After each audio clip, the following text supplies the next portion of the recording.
Hi hello కొత్తిమీర నిలవ పచ్చడి అయితే చూసేద్దామండి. ఫస్ట్ కొత్తిమీర తీసుకుని కడిగేసుకుని దాన్ని చాప్ చేసేసి ఫ్యాన్ కింద అయితే ఆరబెట్టేసుకోవాలండి.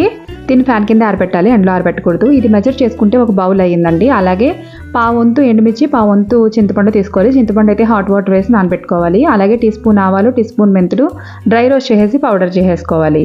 ఇప్పుడు అదే కళాయిలో మనం ఆయిల్ వేసుకుని ఎండుమిర్చి అంతా రోస్ట్ చేసి పక్కన పెట్టేసుకోవాలి. అలాగే కొత్తిమీర కూడా రోస్ట్ చేసి పక్కన పెట్టేసుకోవాలి. ఇప్పుడు ఆయిల్ తీసుకుని అందులో ఈ ఇంగ్రీడియంట్స్ అన్నీ వేసుకుని మనం అయితే పోపు పెట్టుకోవాలండి. ఈ పోపు అంతా చల్లారబెట్టేకొని పక్కన పెట్టేసుకోవాలి. ఇప్పుడు మనం మిక్సీ గిన్నె తీసుకుని అందులో ఎండుమిర్చి, వేడి నీటిలో నానబెట్టుకున్న చింతపండు, పసుపు, ఉప్పు, బెల్లం వేసుకుని మంచిగా గ్రైండ్ చేసుకోవాలి. గ్రైండ్ చేసుకున్న దాంట్లో ఇప్పుడు మనం కొత్తిమీర వేసుకొని మంచిగా గ్రైండ్ చేసుకొని పోపు చల్లారాక మాత్రమే ఇది మిశ్రమాన్ని అందులో వేసుకోవాలి. ఇప్పుడు మనం గ్రైండ్ చేసుకున్న పౌడర్ కూడా వేసేసుకోవడమే. అంతేనండి, పికిల్ అయితే రెడీ. వీడియో నచ్చితే లైక్ చేయండి.